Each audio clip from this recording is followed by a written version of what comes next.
explosion was indeed, according to the Associated Press, another building that has either been attacked or exploded. So it appears to be separate from the two that we have already witnessed this morning. And if you take a look, there's been was indeed, according to the Associated Press, another building that has either been attacked or exploded. So it appears to be separate from the two that we have already witnessed this morning. And if you take a look, there's been an attack on the other World Trade Center, and also an attack on the other World Trade Center, and also the Pentagon, near to the Pentagon in Washington, the defense headquarters. We don't really know much about the other two. There's been an attack on the other World Trade Center, and also the Pentagon, near to the Pentagon in Washington, the defense headquarters.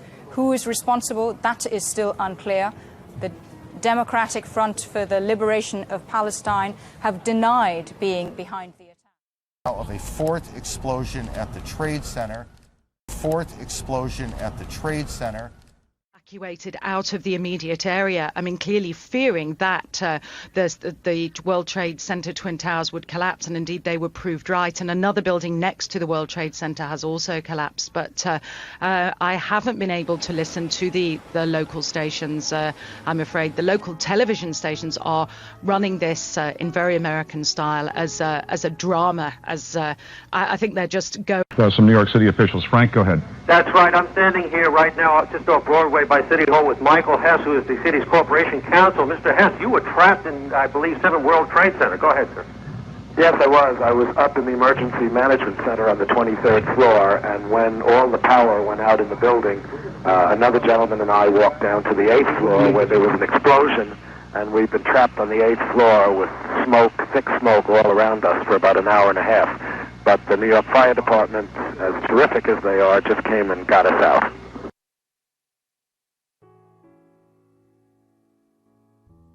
Space back on Chambers in that area. So now they're walking back toward the World Trade Center. And as we keep letting you hear the personal stories, the survivor stories of exactly what happened inside the World Trade Center when that first plane went in, and of course the collapses since then, we're going to bring more of those to you now. Barry Jennings, you were on the 8th floor. You work for the City Housing Department. Explain to me the moment of impact. Well, me and Mr. Hesh, the corporation counsel, were on the 23rd floor. I told him we got to get out of here. We started walking down the stairs. We made it to the 8th floor. Big explosion. Blew us back into the 8th floor. And I turned to Hesh. I said, this is it. We're dead. We're not going to make it out of here. I took a fire extinguisher and I bust the window out. That's when this gentleman here heard my cries for help. This gentleman right here, and he kept saying, stand by, somebody's coming to get you. They couldn't get to us for an hour because they couldn't find us. You thought that was it? I thought we're dead. I thought that was it. I started praying to Allah. I said, that's it. We're gone. It's over. What was it like for you? You were inside there as well. It was pandemonium. I mean, it was something like out of a Bruce Willis Die Hard movie. He was there and he was crying, and there was another gentleman crying and for help. We couldn't get to him. We tried to get through we went through the buildings. We were lost.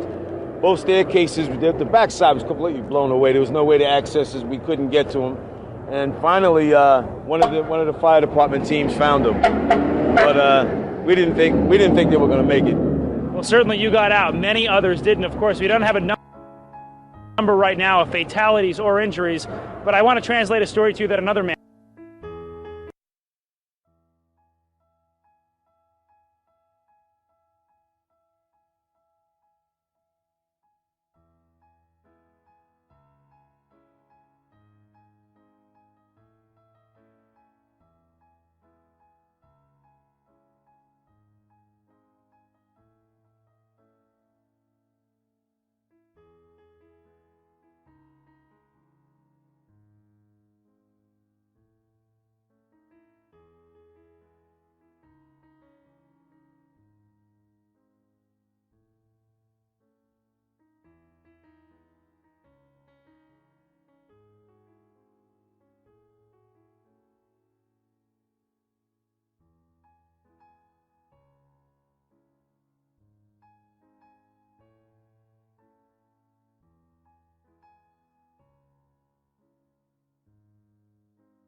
Rescue workers pushed people away from the scene.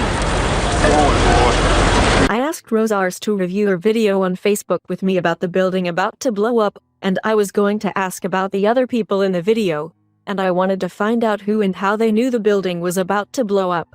What I got from the CNN producer was a wild pack of lies, misquotes, and I did not find out the police officer's name who said move it back. Rosars misquotes the video not once but twice, and most likely every time. The first one, who says keep an eye on this building, was a firefighter. Quotation mark. Full quote was keep an eye on this building because it will be coming down.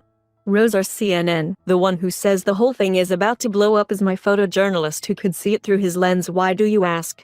Full quote was the building is about to blow up, move it back. Alright guys. Move it back because the building is about to blow up. She is lying about every sentence. And who said what? Why would anyone do this? Clearly the guy who said move it back, the building is about to blow up, is not her photojournalist. Only police have the right to tell people to move it back. You hear that? Keep your eye on that building, it'll be coming down. The building is about to blow up. Move it back. All right, guys? Sorry. We are looking back. There's a building about to blow up. On flame. Debris coming down. Yes.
A third building at the World Trade Center complex, weakened by fire and the explosions, collapsed at about 5:45 p.m.